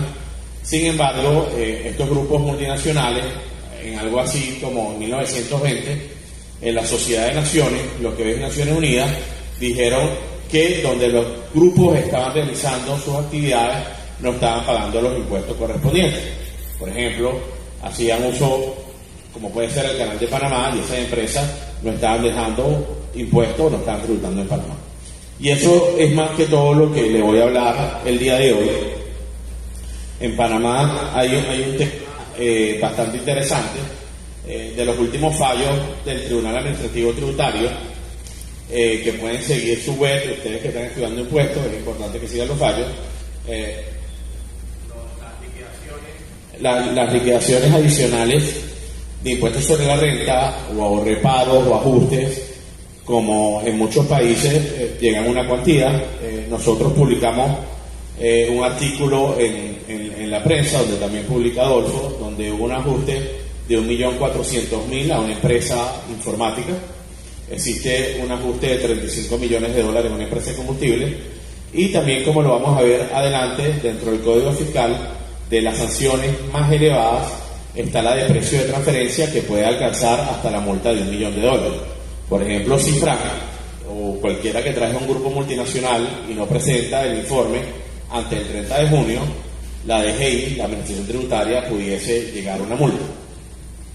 Y de los temas que comentaba Adolfo, y está bien que comenzamos con el tema de factura electrónica, ahorita la Administración dispone de más información, y por tanto, a través de los cruces de información que va haciendo la Dirección General de Ingresos, puede identificar contribuyentes que están sujetos a precio de transferencia. Entonces, esta es mi definición. Nosotros tenemos que, cuando ustedes se recuerden de esta charla que nos habló el profesor Galíndez el día de hoy, estamos hablando de operaciones dentro de los mismos grupos económicos, es decir, una empresa de panameña que compra a una subsidiaria, a una relacionada que está afuera para distribuir en Panamá, y el accionista de Panamá sea el mismo accionista de la empresa ubicada en Estados Unidos y existe una operación comercial, está sujeto a precio de transferencia. ¿Por qué se debe eso en Panamá? Como bien señalaba Adolfo, Panamá está dentro de los países que tienen renta territorial, ¿no?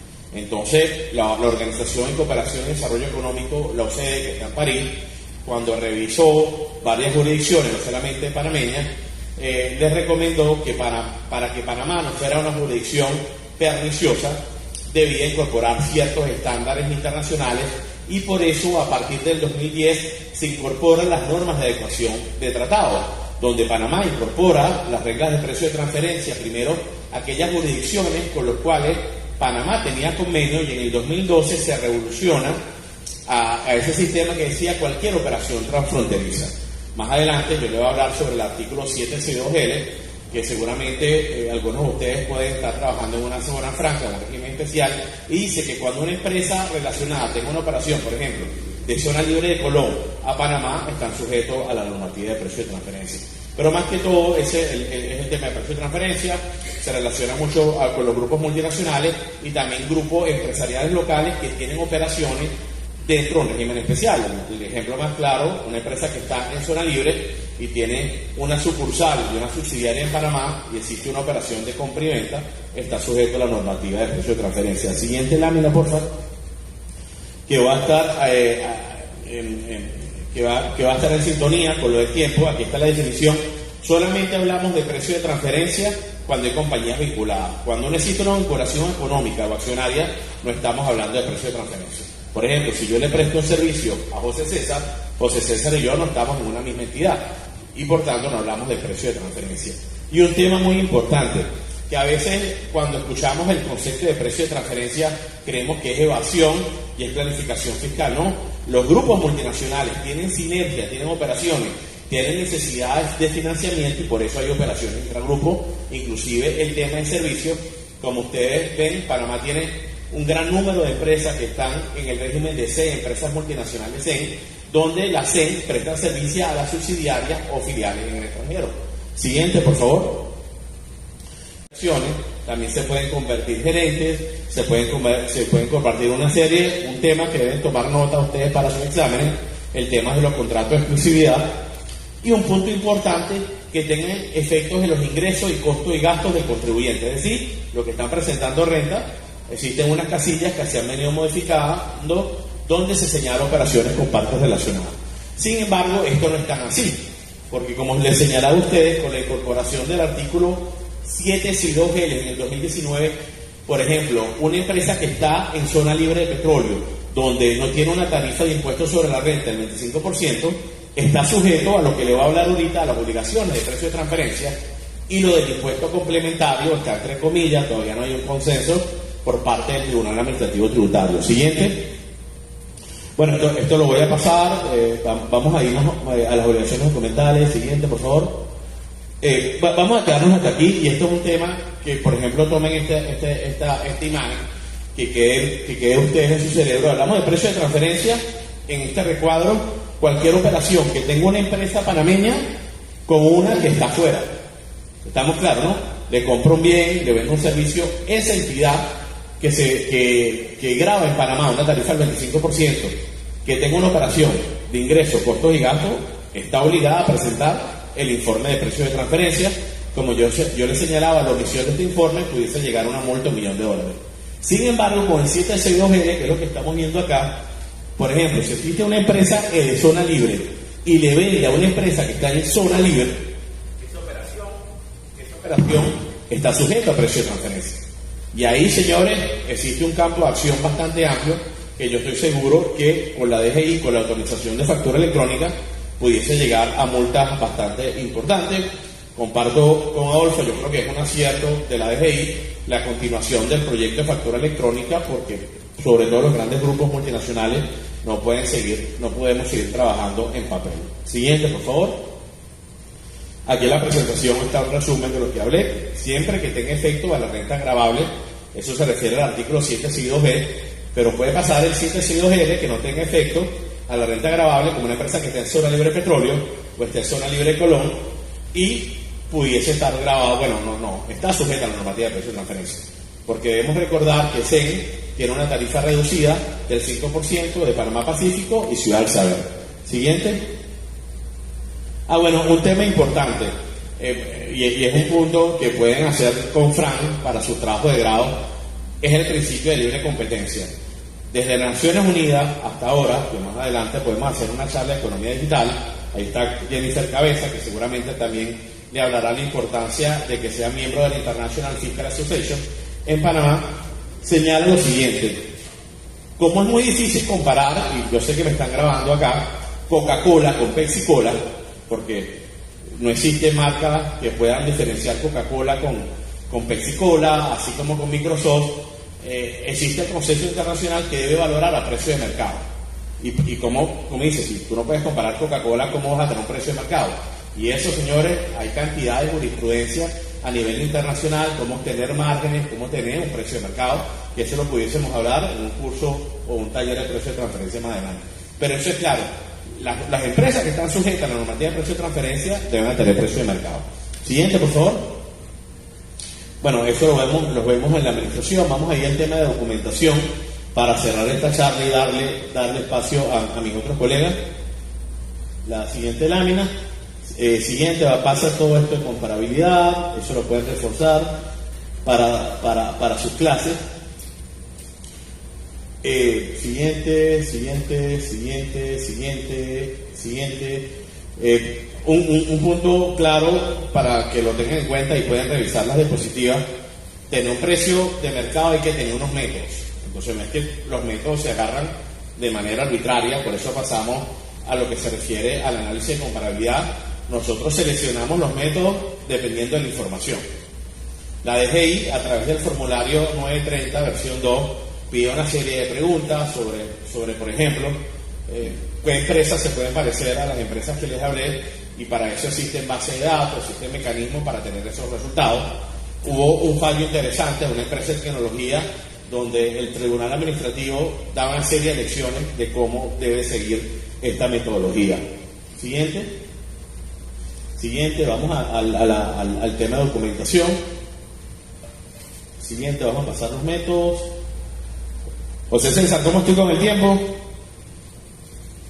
Vamos bien, ¿cuánto me queda, José César? 5 minutos, bueno, 5 minutos, muy bien. Vamos al tema de la documentación, muy bien.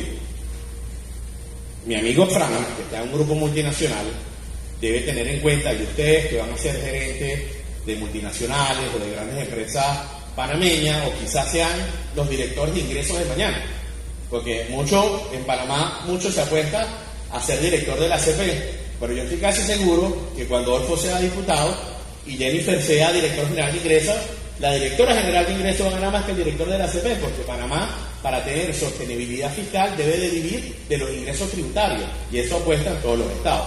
Pero yendo a lo que le interesa a Fran, que es el tema de documentación, existe primero la documentación local. ¿Qué es lo que debe tener el contribuyente en Panamá? Uno es el estudio de precio de transferencia. El estudio de precio de transferencia es un informe que, bueno, se puede archivar, se puede leer, que la DGI pide a solicitud teniendo 45 días hábiles. La multa de ese informe llega hasta $10,000 de cierre del establecimiento. Sin embargo, para hacer el informe de precio de transferencia, que es lo que Fran puede presentar hasta el 30 de junio, la multa es $1 millón y existen fallos de la Corte Suprema de Justicia de Panamá, por ejemplo, el caso de Chevron, donde la Corte Suprema ratifica una multa de $1 millón, lo que le estoy diciendo es público. Entonces es importante que existen aplicaciones a aquellos contribuyentes omisos al informe de precio de transferencia. ¿Qué es lo más sensato para evitar esa multa de $1 millón? Presentar ese informe y después discutimos los temas de fondo. Y para eso aquí tienen a 3 excelentes abogados. Un punto importante que señalamos ahorita, la declaración jurada de rentas actual, existen unas casillas de operaciones con partes relacionadas, si es extranjera, si es entre regímenes, entre mismos regímenes. Es importante, señores, ustedes que van a estudiar contabilidad, que los montos que presenten en esa declaración coincidan con lo que presentan en el informe 930. ¿Por qué? Porque si no presenta va a pasar lo que hablamos ahorita. La DGI puede pedir una rectificativa, se suspende la prescripción tributaria y ahí es donde comienza lo tributario. Y de las cosas que siempre deben retener ustedes como futuros tributaristas, primero, estamos bien con la forma, que es sin las obligaciones, y después vamos con el fondo. A nivel de los grupos multinacionales, bueno, esto se ha complicado. Existe algo que se llama el reporte país por país, que es una plantilla que los grupos multinacionales que superan los 750 millones de euros deben presentar donde está su casa matriz última, pues los beneficios del grupo multinacional. Eso es un proyecto que pudiésemos tratar en otra charla, que se llama el proyecto BEX en inglés, que se llama el proyecto de la lucha contra la erosión, que la base imponible. Y eso permite a las administraciones tributarias identificar no solamente riesgos de precio de transferencia, sino otros riesgos de erosión fiscal. Entonces, en Panamá también, ya hablamos que la multa del informe puede llegar a $1 millón, pero en Panamá esta multa puede llegar hasta $100,000 y si es por negligencia, $500,000. Como verán, la importancia que ha dado el legislador panameño a los mecanismos de elusión y evasión fiscal de los grupos multinacionales, tanto locales como extranjeros. Todo eso lo que le está diciendo está previsto en el Código Fiscal. Bueno, aquí tienen la plantilla de 930, ahí pueden ver los formularios de la DGI. Estamos atentos si este año van a haber modificaciones. Esperemos que la Administración Tributaria lo informe con suficiente anticipación. Siguiente. Bueno, existen una serie de preguntas. Lo que yo le decía del estudio es a 45 días a solicitud de la Administración. Entonces, si la DGI no solicita el estudio, ustedes no pueden entregarse. Pues, es un tema que debe tener cuidado. Siguiente. Un tema importante, existe algo que se llama el Master File en inglés, en español Axiometro. También existe documentación del grupo empresarial. La DGI te pide el estudio de precio de transferencia para ver cuál es el análisis del contribuyente local. Sin embargo, también la DGI pide un análisis cómo es el comportamiento del grupo, bajo 4 elementos básicos: financiamiento intergrupo, dónde están los intangibles, cómo son los acuerdos de servicio y los temas de reestructuraciones. Por lo general, las tendencias de fiscalizaciones a nivel mundial le dan más enfoque al archivo maestro para después ver cómo va el archivo local. Siguiente, por favor. Bueno, el reporte país por país, Panamá ha avanzado mucho en los temas de intercambio automático de información. Esta es una plantilla que se reporta en el portal de intercambio de información de la DGI. Y ya con esto concluimos. Sobre todo muy agradecido a la Universidad Latina por su tiempo. Si tienen alguna consulta o cualquier pregunta, estamos para responder. Estoy seguro que los otros expositores también la charla va a ser de su grado. Pues creo que también hay Confibre, ¿no, Fran? Sí. No sé si hay alguna pregunta. Con respecto a los formularios que está hablando de la ley, cada tiempo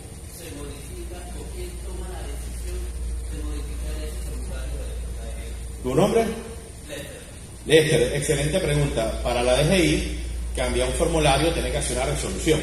El director está facultado para hacer resoluciones cuando el cambio es el formulario. Lo ideal es que cuando se hace una modificación, tanto un formulario como el 930, como el de reporte país por país, la resolución se informe con suficiente anticipación para cumplir los preceptos de legalidad. José César va a hablar sobre el Código de Procedimientos Tributarios, pero el último formulario, Lester, se modificó en el año 2018. El 2018, o sea, que por eso, por ejemplo, los que trabajamos en esta área, estamos atentos si va a hacer unas modificaciones en el formulario. ¿Y actualmente por qué número de modificación iría? No, versión 2, ahorita está la versión 2. Pero, por ejemplo, los temas de las declaraciones de renta sí se ha incorporado el tema de las casillas como operaciones con parte de relaciones. Mi amiga por allá no tiene una pregunta, la verdad no me hace una pregunta, ¿no? Entonces, es importante como ustedes que analicen los fallos y estén anuentes de toda esta situación, ¿no? Por lo demás, muchísimas gracias por su tiempo y bueno, muy buenas noches a todos. Gracias.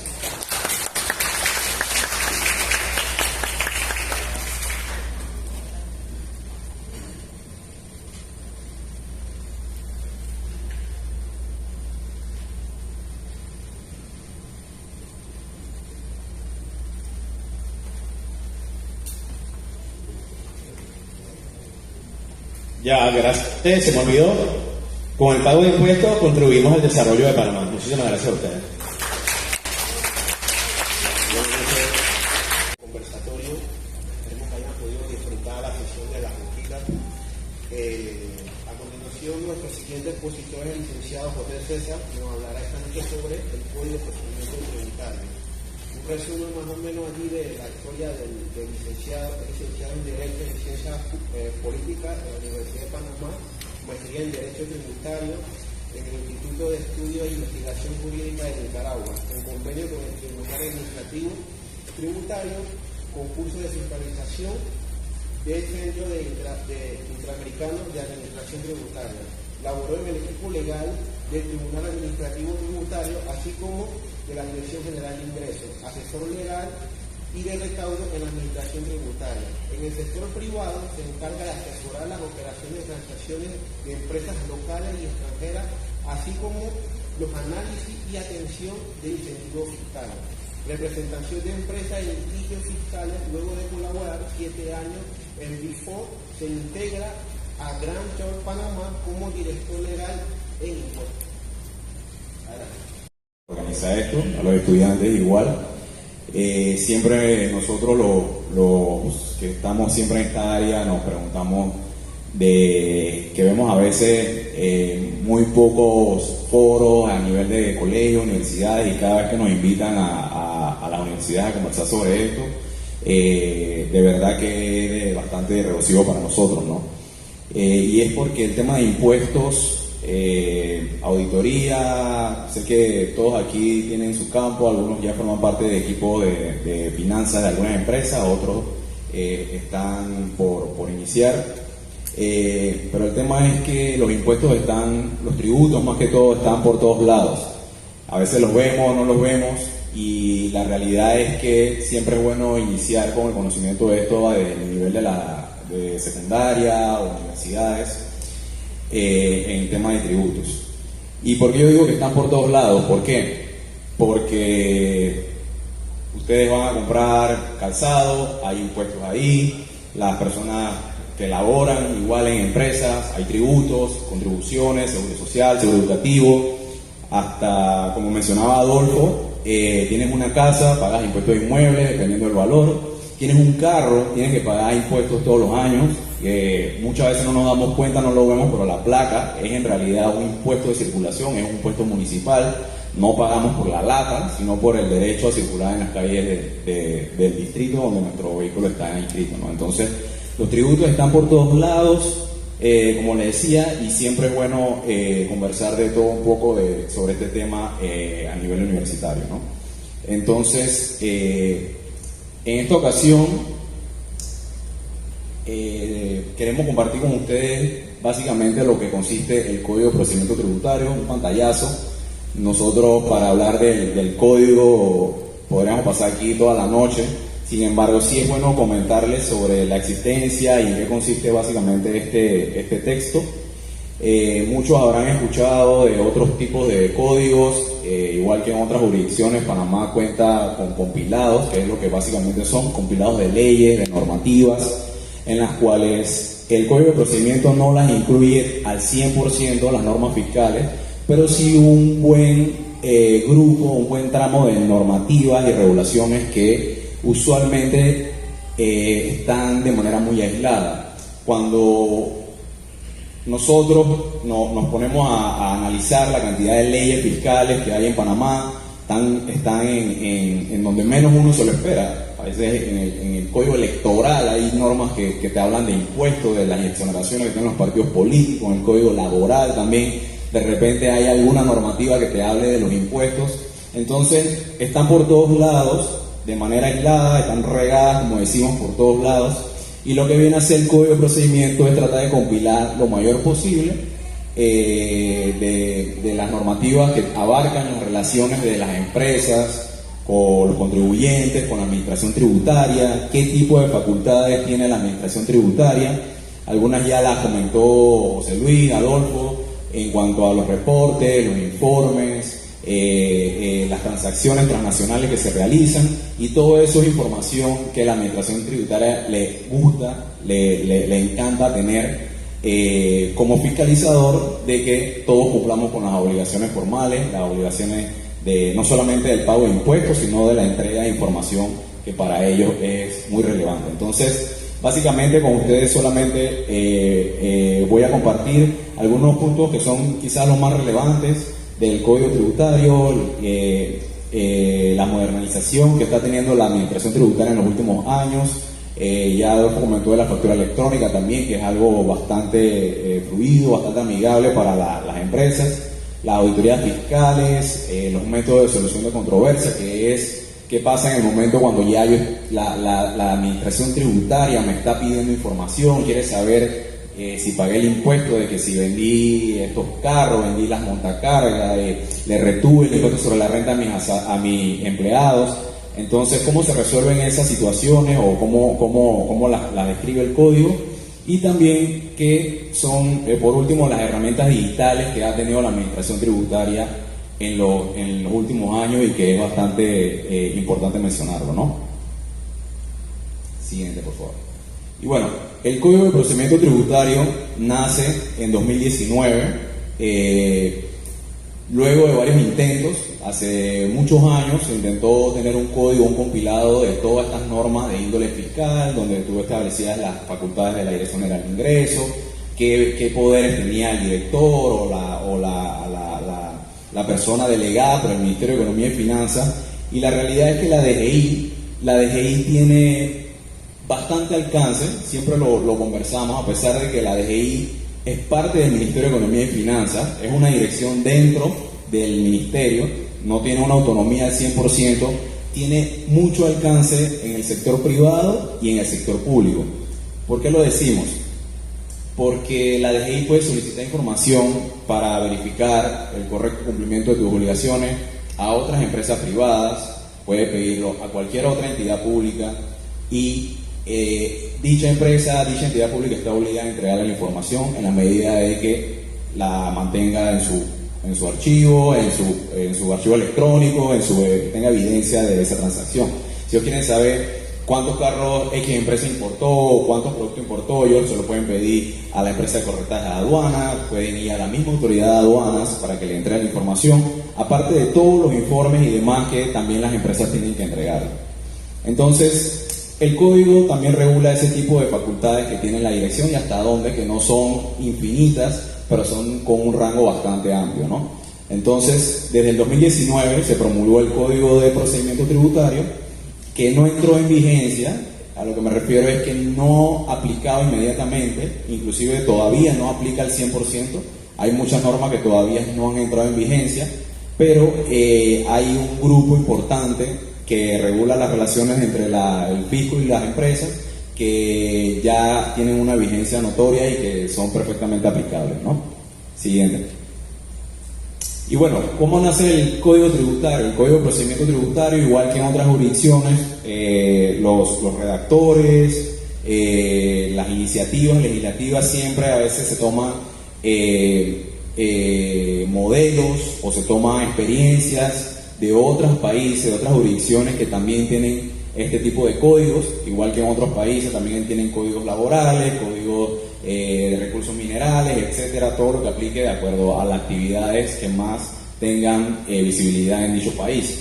En el caso del Código de Procedimiento Tributario en Panamá, se tomó mucho el modelo que tenía el Centro Interamericano de Administraciones Tributarias, la última versión que fue en el 2015 me parece, y que era una cooperación del Banco Interamericano de Desarrollo y otras corporaciones.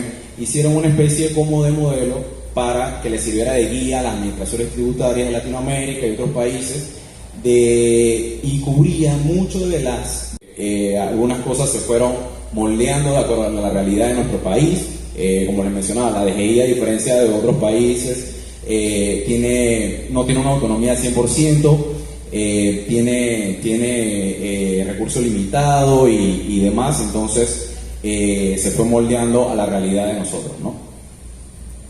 Entonces, el alcance del texto es básicamente lo que les mencionaba: las auditorías, cuáles son los derechos del contribuyente dentro de esas auditorías, cómo se resuelven los litigios, qué sanciones pueden haber por el tema de cumplimiento fiscal, en cuanto a las obligaciones formales. Las obligaciones formales me refiero a presentar la declaración de renta, el formulario de ITBMS, la planilla 03, todo este mar de reportes que hay que entregar a la Dirección General de Ingresos mensualmente o anualmente en muchas ocasiones.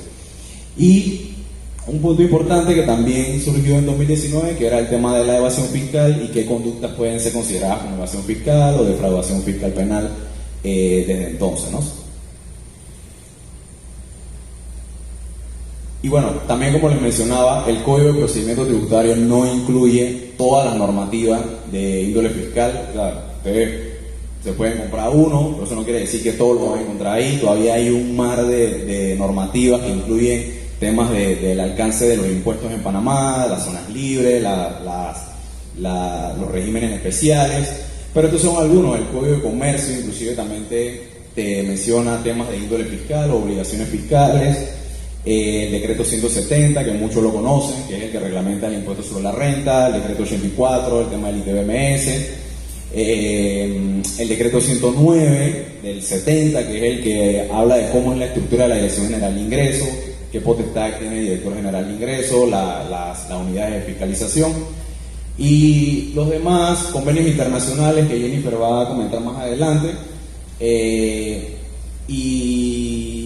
y de estos son algunos. Hay muchos otros que te hablan sobre el tema de las normativas fiscales aplicables a las industrias, a las distintas industrias en las que uno incursione, ¿no?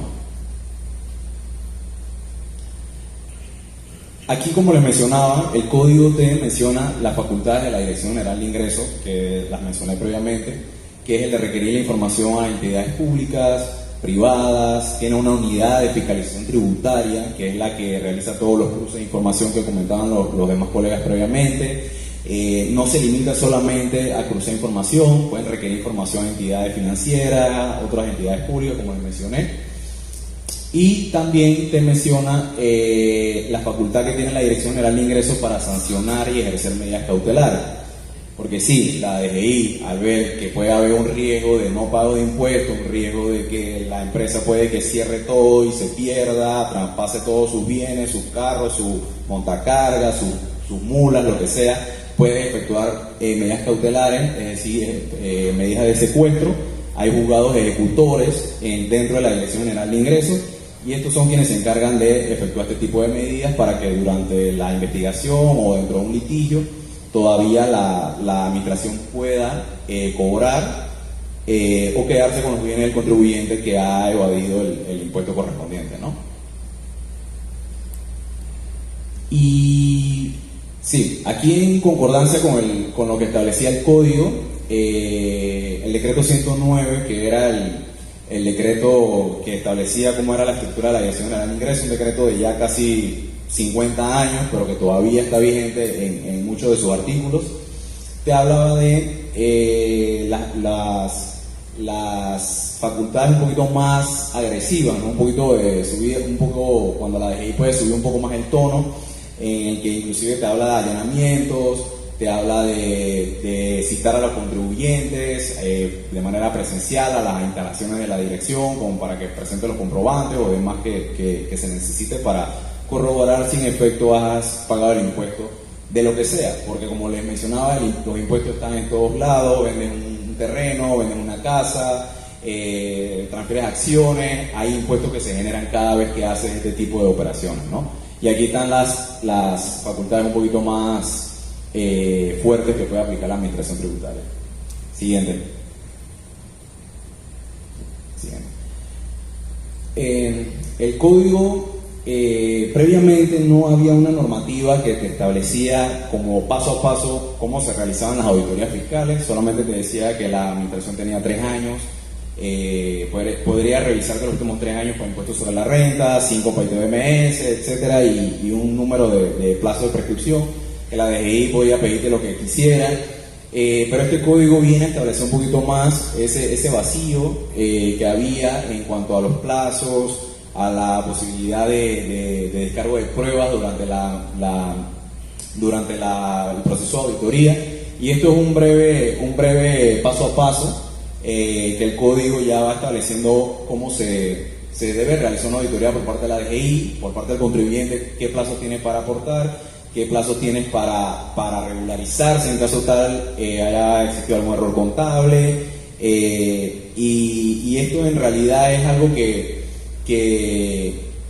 ofrece a los contribuyentes, a las empresas que en el día a día están con sus operaciones, sus temas administrativos, a tener un poquito más del panorama o el monitoreo, o monitorear más qué es lo que viene en las próximas semanas, ¿no? Y aquí también te habla de una propuesta, que la propuesta habla de acuerdos conclusivos, que los acuerdos conclusivos es básicamente que se hace algún tipo de conversación con la Dirección General de Ingresos, algún tipo de propuesta de regularizarte, de que no es necesario llegar a un litigio, a un extenso litigio, y que aquí nosotros podemos resolver, sí, yo me equivoqué, cuantifiquemos cuánto fue el monto o la omisión que cometí, y entonces no hay necesidad de llegar hasta allá, y yo veo si hago un arreglo de pago, lo cancelo todo, etcétera, etcétera.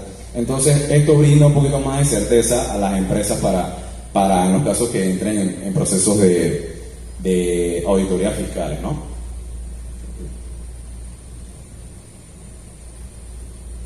Los derechos mínimos para los contribuyentes o las empresas sí estaba establecido previamente en la Ley 8 de 2010, que es la ley esta que aumentó el ITBMS del 5 al 7 hace ya un par de años, y te hablaba básicamente de que las empresas tienen derecho a que no se le confisquen los equipos, las computadoras, los archivos electrónicos, a que todo el tema de la verificación se mantenga estrictamente confidencial. Muchas veces nos damos cuenta de procesos o auditorías que sufren empresas ya cuando están a un nivel de la corte, porque los fallos sí son índole público, y ahí nos damos cuenta de que, bueno, a Novi lo auditaron en ITBMS y le cuestionaron esto, a Coche, a Toledano, a ese nivel, pero mientras está a nivel de la Dirección General de Ingresos, todo eso debe mantenerse en estricta confidencialidad. Y otro de los puntos importantes era de que la administración no puede revisar 2 veces el mismo impuesto en el mismo periodo, excluyendo los sujetos a retención. Es decir, la DGI no puede abrir una auditoría de impuestos sobre la renta del 2020 y decir que no me encontró nada, y al año siguiente volver a abrir una auditoría de impuestos sobre la renta de 2020 diciendo que ahora quiere volver a hurgar en mi archivo de ese año. Ya, si no se encontró nada o solamente me encontraste una omisión, ahí ya eso hace, como quien dice, tránsito a cosa juzgada en la jerga jurídica, ¿no? Entonces, estos eran los derechos mínimos que se contemplan para el tema de las auditorías, y que también están en el Código de Procedimientos Tributarios, se replica, y que hay que considerarlo cada vez que uno entra en un proceso de revisión con la administración. Siguiente. Y bueno, muy rápido aquí, ¿cómo se solucionan las controversias? ¿Qué pasa cuando ya yo vine con el tema de los acuerdos conclusivos, de la propuesta y toda regularización, y yo no quiero saber nada del auditor, y el auditor me dijo que yo prácticamente no pago ni un solo real de impuestos?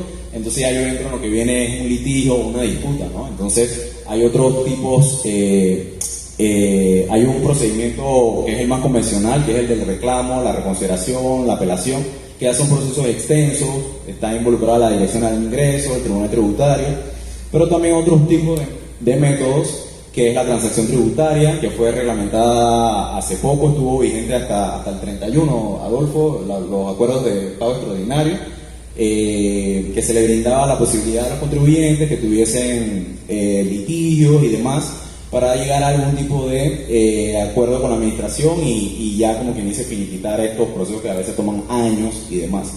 El código contempló la posibilidad de un arbitraje, que es básicamente el que iba a fungir como árbitro era la Cámara de Comercio, el Centro de Solución de Conflictos de la Cámara de Comercio. Esto quedó sin efecto, luego un litigio que a nivel de la Corte no aceptó que se dieran arbitrajes entre plata del Tesoro Nacional y manejado por terceros, etcétera. Y así que actualmente quedan los demás procesos, ¿no? Siguiente. Y bueno, un punto muy importante que establece el Código de Procedimiento Tributario es promover el cumplimiento fiscal voluntario. ¿Por qué? Y la experiencia sí nos lo dice frecuentemente. Muchas veces las empresas no entregan un reporte, no presentan alguna declaración, no pagan el día específico del impuesto, no porque no quieran pagar, muchas veces no saben los plazos, no saben que tienen que presentar ese formulario. Hay muchos inversionistas que se manejan de manera remota, no tienen un personal dedicado al tema de impuestos en Panamá, y muchas veces no presentan el reporte, el formulario mensual, porque simplemente lo desconocen. No porque no tengan la capacidad o no quieran hacerlo, sino que simplemente es un desconocimiento noble y es algo que en el día a día nosotros vemos. Entonces, el código establece esto y la administración actual lo ha hecho de manera enérgica, que es promover el cumplimiento voluntario. Por eso ustedes ven a veces en la página web de la DGI, en las redes sociales, que inclusive a nivel del municipio, el municipio envía correo desde enero, recuerden presentar su declaración municipal, tal día vence el pago de impuestos tal, la DGI todo lo empieza a promover en redes sociales y demás, ¿no? Y muy importante también es el tema de los tutoriales, el tema de las declaraciones, los instructivos, que eso también viene a ayudar bastante para que las empresas cumplan al 100% con la mayoría de o cumplan con la mayoría de sus obligaciones formales, y se le hace de mejor ayuda para que internamente en su equipo puedan manejar cómo entregar los reportes, ¿no? Siguiente. ¿Y por qué tocó tanto el tema de promover el cumplimiento fiscal voluntario? Es porque hay un número importante de reportes dependiendo de la industria en la que se manejen. Esto es un pequeño, este es como el aperitivo, la declaración de renta, el ITBMS, el informe de compras, ventas, dependiendo si son ONG, si son aseguradoras, bancos. Es mucha información que hay que entregar a la DGI mensualmente, anualmente. Ahora empresas offshore también desde hace un tiempo para acá deben tener registros contables o similares. Si vendes un inmueble tienes que entregar la declaración de ganancia de capital, de transferencia de inmueble. Entonces, por eso a nosotros por lo menos vemos con muy buenos ojos lo que esta administración ha hecho de promover y tratar de capacitar, así sea a través de su página web y en redes sociales, a las empresas, a los emprendedores y demás, para que sepan que puedan hacer su checklist y ver cuáles son el calendario tributario, como le decimos, de que en qué mes tengo que entregar esto, qué días tengo que entregar esto, y todo esto es de manera electrónica, claro está, ¿no? Siguiente. Y bueno, estas son algunas muestras de lo que hace la administración tributaria. Esto lo comentó Adolfo hace un rato. los proveedores del Estado hacían anuncios de que a partir del 31 de octubre, si eres proveedor del Estado, tienes que tener factura electrónica. Lo ponen meses antes para que todo el mundo ya, el equipo de finanzas, el equipo legal, contable de cada empresa, usualmente en algún momento del día entra a la página de la DGI con su acceso de NIT, que es como la banca en línea, bien decía Adolfo, y todos estos anuncios se han estado brindando y se ve con buenos ojos para uno como asesor externo, pero igual internamente las empresas lo ven.